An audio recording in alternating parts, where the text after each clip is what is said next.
Hi, I'm wearing new glasses. I don't know if you like it. My daughter told me I look like grandma, so I'm not sure if it approves on her caliber. She's 8, but very well versed in the topic of style. So whatever. The doctor was really good. Shout out to Dr. Babayeva, who probably doesn't have Facebook. Um, anyway, I wanted to talk today about fundamental choices. And hi, all my friends who are coming in. The reason why I want to speak about fundamental choices is because I'm so not used to these glasses, guys. What do you think? Is it like too big? I look like a grandma. Like, my, how big your eyes are. Anyway, it's distracting. I read this book a while ago, but I'm rereading it. It's called Dr. A's Habits of Health, and I recommend chapter 4, which I will talk about today. And I want to start with a little story. My coworker, one of my coworkers, he's a radiology technician. He's really a sweet guy. He has this big boot on his leg. And I met him the other day and was kind of looking at it. It was really big and like metallic looking. It's a very unusual boot. And I didn't want to say like what the heck are you wearing? It's not a fashion statement. Anyway, so he told me afterwards what happened to him. A few years back, he got admitted to the hospital. He says, everyone in my family has diabetes. All the people who have ever had diabetes in my family, we don't care. And I was kind of part of that. I didn't really care. I did whatever I wanted. I ate whatever I wanted. I drank whatever I wanted. And one day I had to go to the hospital, which was not what I wanted. And my foot became gangrenous. His toe turned black. He had to get it amputated. It was very dramatic. You know, he lost a piece of his body because of his decisions that he was making for his health.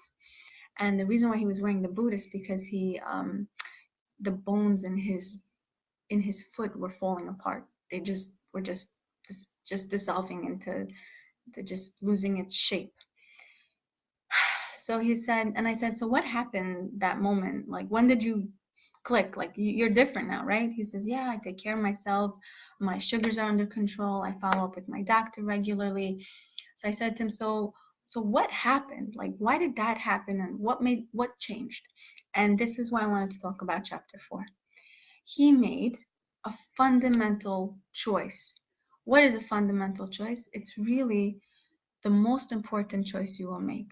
It's basically the choice for health, the optimal health choice. Like, have you decided you want this? That moment, he said to himself, I need health. I have to take care of my health, because what do you have if not health? What can you do if you don't have health? He can't go to work. He can't be functional for his family if he can't take care of himself. Thank you, Mazal, for the compliment about my glasses. I just noticed it. Thank you. Um, So I wrote, what did he realize in that moment? The universal realization that right now surviving and getting healthy was all that matters. That was all that mattered to him, nothing else. Why? Because he was in this place in his life where that was it. He was just going to deal with this now. And so now the question is, what choice, if you have to make, what choice are you making every day? And especially in those moments when you feel like, whoa, right? I have patients at the hospital where I worked in the pulmonary floor. I worked all over, guys. So on the pulmonary floor, there were all these patients with COPD, and they would walk around with their O2 oxygen supplement, and then, you know, they'd like take a step out of the hospital and start puffing away because they didn't make a fundamental choice for health. They made a choice to continue what they were doing. And that comes to my next point about doing something automatically versus manually. Everything we do, if you think about it, we're just doing it automatically, just repeating it, right? The real key to that is to stop and go on manual. Because when you're on automatic, you're not thinking about what are these actions consequences. You're not thinking when you're eating whatever that thing is, this has consequences. Or you're smoking, this has consequences. You're just like, I'm on autopilot, I don't care. So the key is, from what this guy's telling me, you have to switch from I can't figure out this hair cover thing because everything is in reverse. I'm using my computer today. Anyway, so you have to switch from automatic to manual. And the more I notice with people in general, like, if you think about it, the more you worry about, just the more you're free to do whatever you want, you pay for that with consequences by being more restricted with your results, right? Because if you eat however you want, you don't exercise, you're just like, whatever, I don't care about any of it, I just want to enjoy my life. Like that guy was like, I just want to eat whatever I want. He was very free, like he was acting like he was very free, like there was nothing holding him back. But really what was happening, he was restricting himself more and more and more, and his path for health was becoming more and more narrow because he was just doing whatever. So he really had to pay attention to the consequences afterwards, because if you're not paying attention to the action, eventually you're going to have to pay attention to what's happening as a result of those things. So what happens when we switch it? When we make a fundamental choice like, I want health, I want to get healthy, we start to see a change in how we think. So we're not all about, I want to just continue whatever. I'm all about, how will this affect my goal, my choice of wanting a better health for me? And that goes with everything, like the little things. So Dr. Anderson talks about a few things that you could do in this chapter to help with making that decision. And this is for the people who are trying to get on the healthy track. And the reason why I'm talking about this is because this is a really relevant topic, especially now in the summer when people are like, just shedding their layers, and they want to look good, they want to feel good, and all those consequences are coming to the front of their face because of the actions that they made in the past, like just not being their optimal healthy self, whatever that is interpreted as for you, right, guys? You know what that is. I mean, I know what that is for me. If I don't exercise, if I don't take care of drinking enough water, I'm like a wilted flower who doesn't have any energy. And I know that. That's why, even though I don't necessarily want to exercise, I know if I do it, my results will be what I want. It's not necessarily doing what you want because it feels good. It's doing what you want because it is good. In the long run, it will show you the results. I think after a long time, it comes to a point where you're like, not only is it good for me, but I actually do enjoy eating healthier and exercising. But it doesn't come right away. I mean, it didn't come right away for me. So the first thing, paint a mental picture. Imagine what that looks like for you, living an optimal, healthy life, right? Like, what does that look like?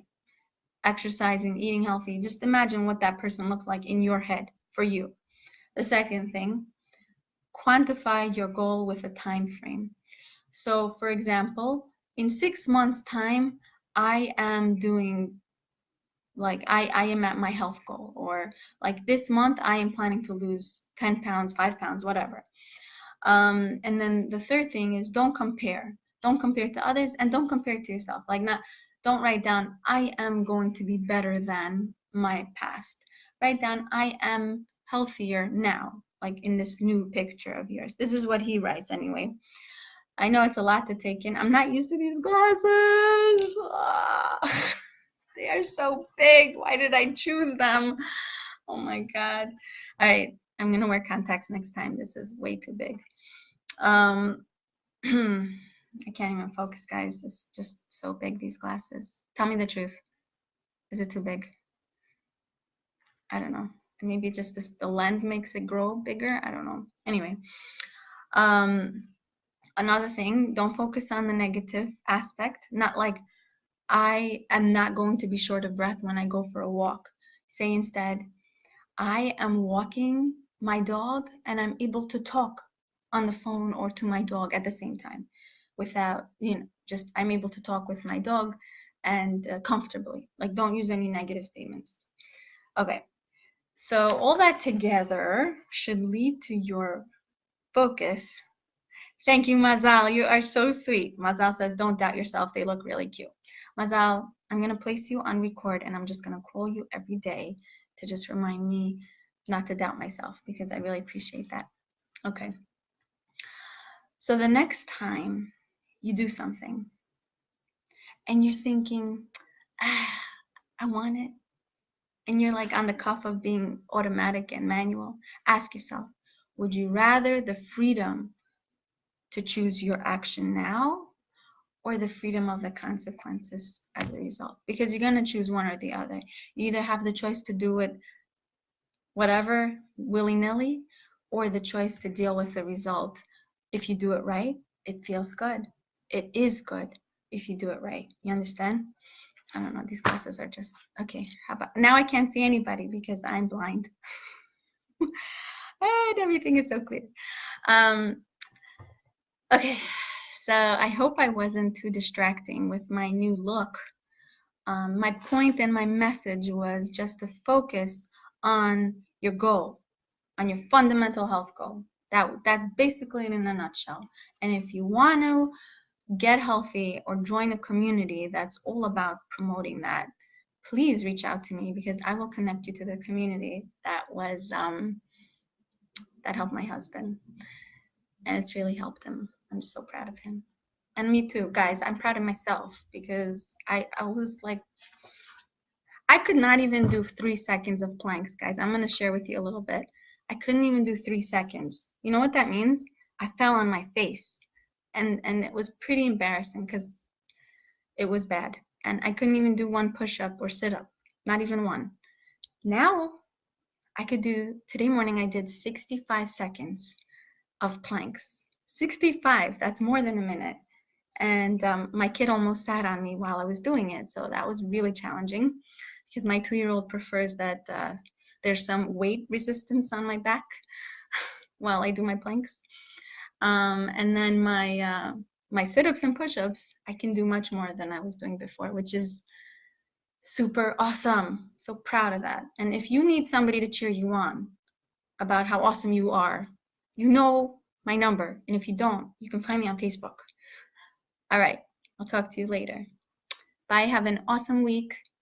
And Sunday, the week is so young. There's so much to accomplish, so much to do, and so much you could do.